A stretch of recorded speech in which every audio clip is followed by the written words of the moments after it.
Assalamualaikum warahmatullahi wabarakatuh. My name is Saarah Octaviani, and today I'm going to present my research entitled Associative Meaning Analysis on a poem entitled Nothing Gold Can Stay by Robert Frost. So, first of all, I'm going to introduce the background of this research, why I chose this topic, and why I want to why I want to analyze associative meaning. So, as we know, a language serves as the major gateway for social interaction, and each word in a language has a particular meaning. And every sentence we deliver has meaning when we communicate. The most important aspect of a language is its meaning because it cannot be classified as a language without it. We are also unable to comprehend what the speaker is attempting to communicate if there is no meaning in a language. In linguistics, there is a specific field that studies meaning, which is semantics. In general, semantics studies the meaning of a language. In semantics, meaning can be divided into conceptual meaning and associative meaning. There are also denotation and connotation words. Denotation words have conceptual meaning, and it is the literal meaning of a word that we can usually find in a dictionary as its definition. Meanwhile, connotation words have associative meaning and differ by context. We can find many connotation words in poetry. In poetry, there are many symbolic words and metaphors. Henceforth, readers need to carefully comprehend the meaning of the message that the poet is trying to convey. One of the poems with many metaphors is Nothing Gold Can Stay by Robert Frost. Therefore, this research aims to find the meaning in this poem created by Robert Frost and relate it to the semantic fields. And then we come to the second section, which is about literature review in this research. I have reviewed a theory from many researchers. First of all, there is from Rimmer in year 2010. This author defines semantics as the science of true meaning.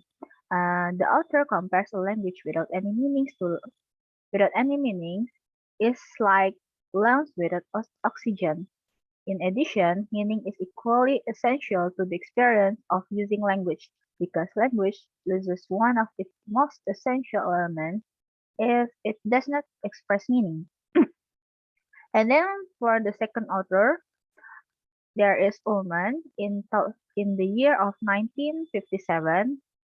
This author defines that semantics is a rapidly developing field of linguistics. The author adds that more focus was being placed simultaneously on the place that meaning should have in the structure of language, as well as the role that semantics should play in etymology.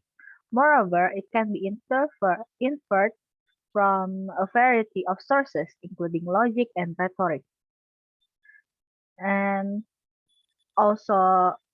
then associative psychology on the other, and also evaluation of linguistic geography into semantic study, which is gradually regenerated by historical, cultural, and sociological factors. And then the third author is Yule in the year of 2010. The author states that semantics have a more straightforward concept, which is sharing generic knowledge about words, phrases, or sentences in a common language. See, moreover, semantic meaning can be categorized into two ways, which is conceptual and associative.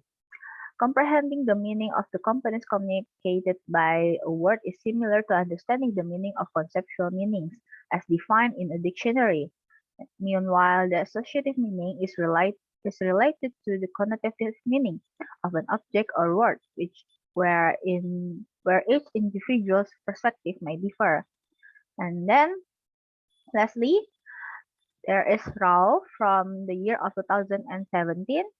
This author explains that the denotation of a word refers to the most basic or specific meaning, meanwhile the connotation is an idea suggested by or associated with the word. Moreover, the author states that connotation allows for originality in writing by using figures of speech such as metaphor, symbolism, and personification. So that is all for literature review, and then we move on to findings and discussion.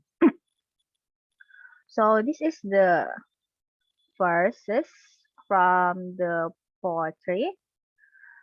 There is nature's first green is gold, her hardest hue to hold, her early leaves a flower, but only so an hour, then leaves subsides to live. So Eden sank to grief, so down goes down today. Nothing gold can stay. That is a poem made by Robert Frost entitled Nothing Gold Can Stay. As we can see from the first verse, there is the word gold. Gold in this line represents youth, beauty, and purity. It also can be associated with something meaningful and priceless. The word green itself specifically connotes youth and innocence. Not only that, but it also refers to the condition of a spring.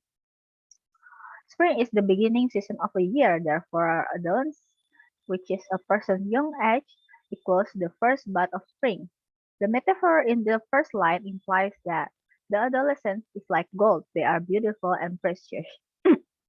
And then for the second verse, her hardest hue to hold. Hue in conceptual meaning means chopping or cutting something, usually coal or wood, with an axe or other tool. However, if we analyze the first and relate it to the previous verse, we can find a correlation. We